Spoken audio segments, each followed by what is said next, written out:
A Argentina está aqui do lado, é um país lindo, é um país com muita coisa para conhecer e talvez essa seja a principal pergunta que a gente quer ajudar a responder ou pelo menos dar algumas dicas com esse podcast.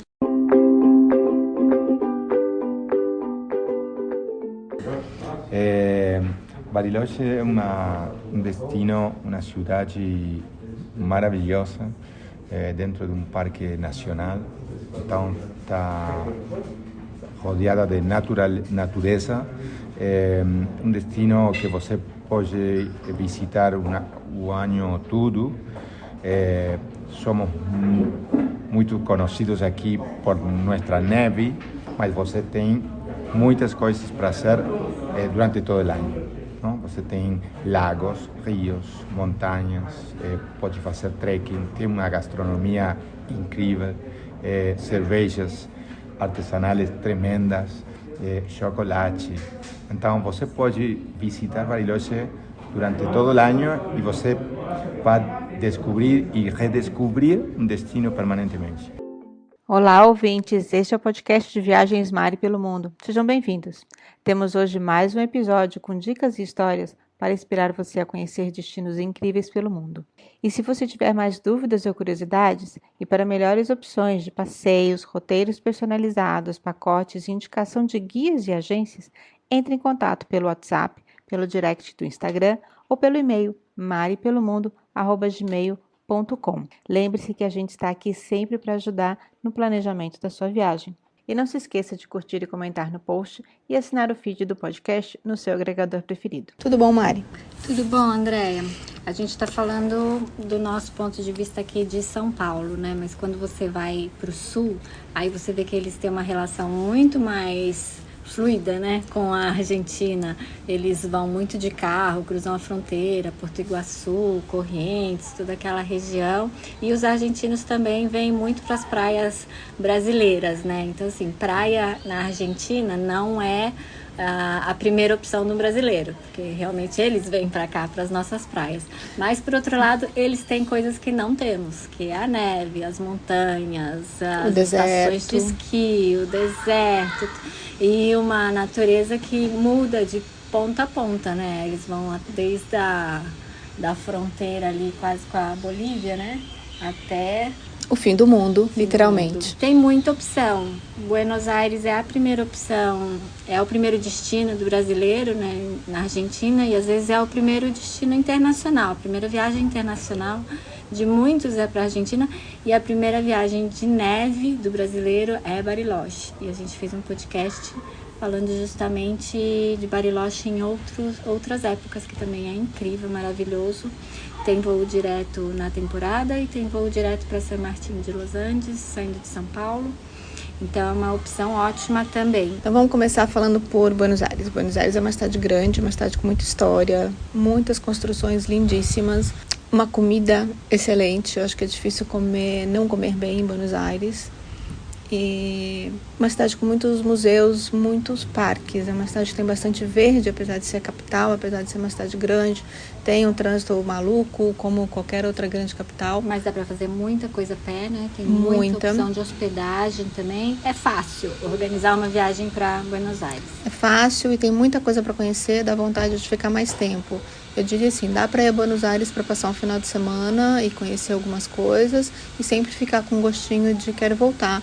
Assim como dá para ficar uma semana em Buenos Aires e ter bastante opção de passeio, seja cultural, seja de natureza, ao ar livre, caminhada. Tem muita opção para você fazer com criança também em Buenos Aires.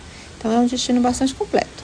Gosto muito da cidade. E de Buenos Aires sai voo direto praticamente todas as cidades que tem aeroporto na Argentina. Então sai voo para Salta, sai voo para Mendoza, Bariloche, para Patagônia, várias cidades. Às vezes não tem voo, que é o que a gente vai falar da conexão entre as cidades da Patagônia. Às vezes você precisa voltar para Buenos Aires para poder ir para outra cidade. Não dá para ir direto. Mas saindo de Buenos Aires você consegue ir para vários destinos. E outra opção muito interessante também, que é bastante conhecida pelo pessoal que ama fazer as viagens de carro, é a famosa Rota 40, que vai desde a Bolívia até a Terra do Fogo, passando por Jujuy, por Catamarca, La Rioja, Mendoza, Neuquén, Bariloche e descendo até Santa Cruz, Calafate, Rio Gallegos. Agora, essa é uma pergunta que muita gente faz. Dá para fazer esse trajeto de carro? É legal? Acho que com certeza é uma aventura que marca pela vida toda. Mas não é uma viagem curtinha. Então, se você tem tempo e gosta de dirigir, eu acho que vale a pena planejar e realmente vai ser uma aventura para marcar a família ou para marcar o grupo de amigos, enfim, com quem você estiver indo viajar. Mas não são distâncias pertinho, para você querer conhecer as cidades e ainda fazer a distância de carro. Mas ela percorre o país de sul a norte, desde Santa Cruz até a Bolívia, e ela é a mais extensa da Argentina, e ela corre paralela à Cordilheira dos Andes e também próxima aos parques nacionais. 5.224 quilômetros, atravessando 20 parques, 18 rios, 27 passos de montanha na cordilheira e sobe 4.895 metros de altitude. É uma viagem fantástica, mas não é uma viagem para fazer num período curto de tempo. Tem gente que faz de moto, tem gente que faz de bicicleta. Tem. A gente aqui tá falando no conforto, mas o pessoal faz de tudo quanto é jeito, porque são paisagens maravilhosas, mas tem que ter um planejamento. A questão da Rota 40, na verdade, quem tem interesse em fazer pode entrar nos grupos de Facebook, porque tem muitas dicas. Alguns trechos não são muito fáceis, alguns ficam interditados dependendo do clima. Então, o pessoal que está acostumado, que conhece a região, passa todas essas dicas. E aí é bem bacana, onde parar, onde fazer os pernoites, se vale a pena fazer sozinho, se de noite, se no verão, se no inverno. Isso tudo tem bastante resposta nos grupos, porque é uma viagem bem particular, assim, fazer a Rota 40 de ponta a ponta.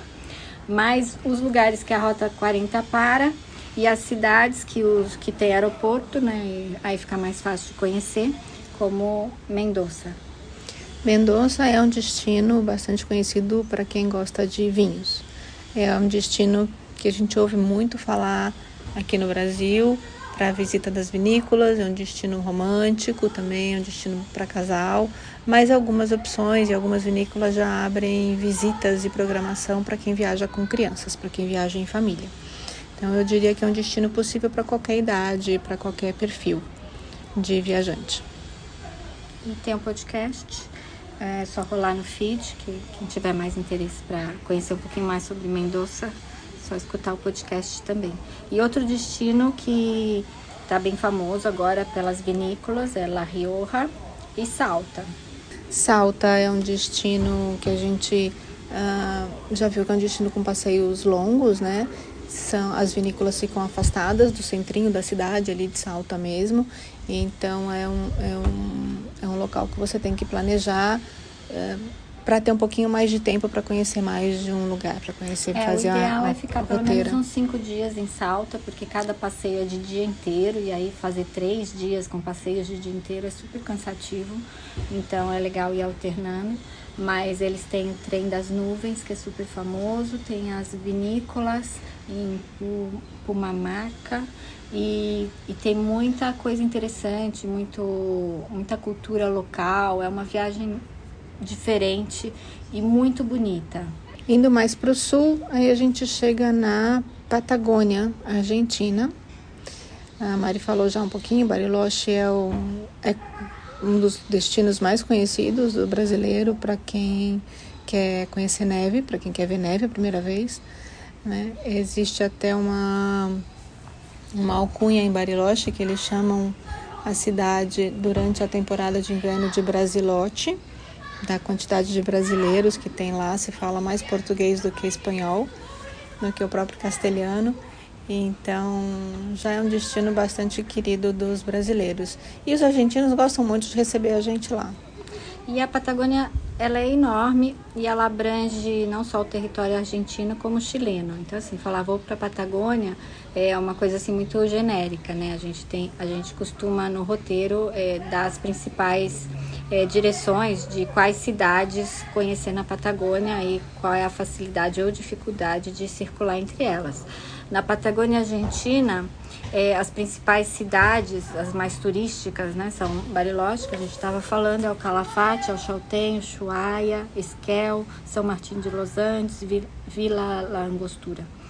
E as províncias são Rio Negro, Santa Cruz, Chubut, Terra do Fogo e Neuquén. E são 11 parques nacionais e nessa região tem passeio o ano inteiro, verão e inverno.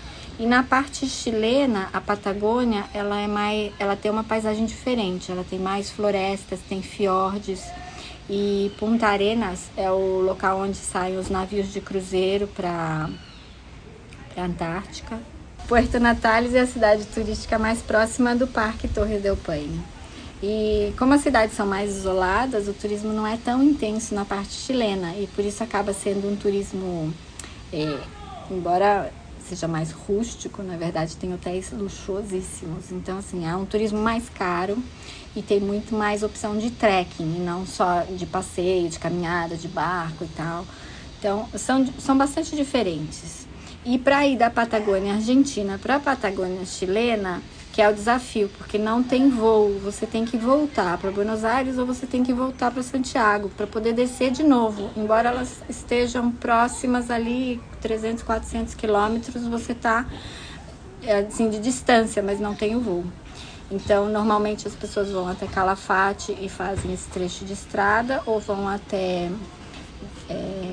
Porto Natales e atravessa para Calafate.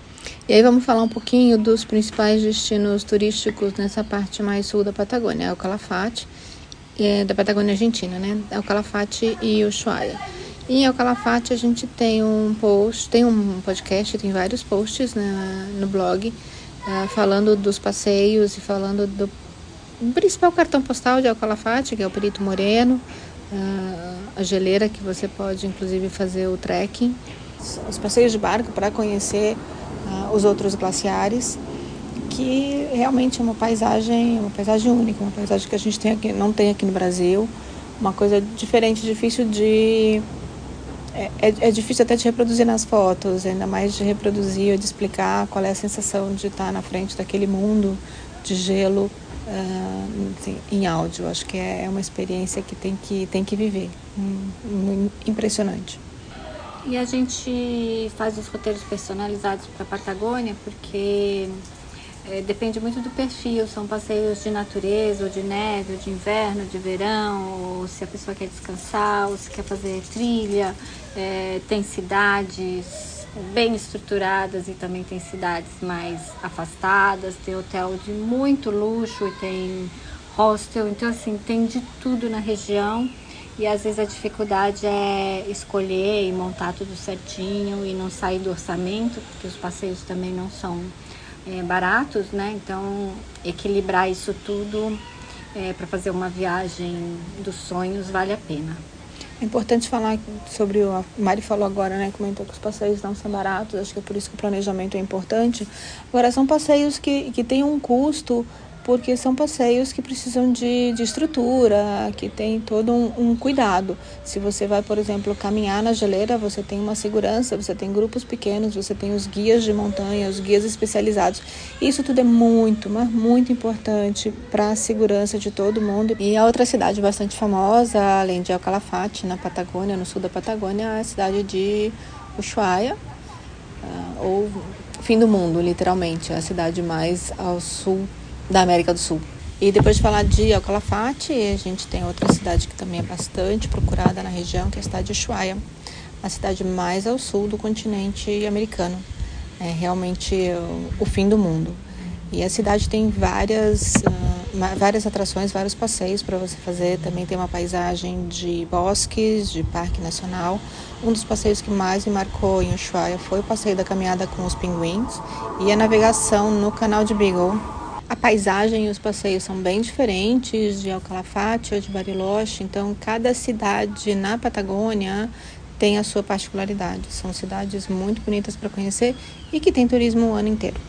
Bom, essas são as principais dicas que a gente tem para quem quer considerar a Argentina como um destino. São várias opções, desde cidade, campo, vinícolas, trekking. Tem passeio para todos os gostos. É só você escolher o seu destino. Se precisar de ajuda, entre em contato com a gente. E eu vou colocar aqui um pouquinho de cada um dos podcasts que a gente fala das cidades em especial. De Mendonça, que a gente fez um podcast com a Carla. A gente tem falando sobre El Calafate e sobre Ushuaia. E também sobre Bariloche. Quem tiver mais dúvidas, entre em contato. E até a próxima.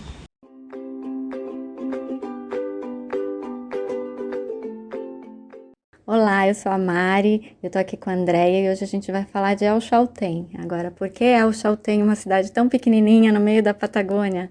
Na verdade, El Chaltén é um lugar muito especial que me encantou e mesmo antes de conhecer pessoalmente, me encantou pelas fotos e pelo significado que tem a cidade.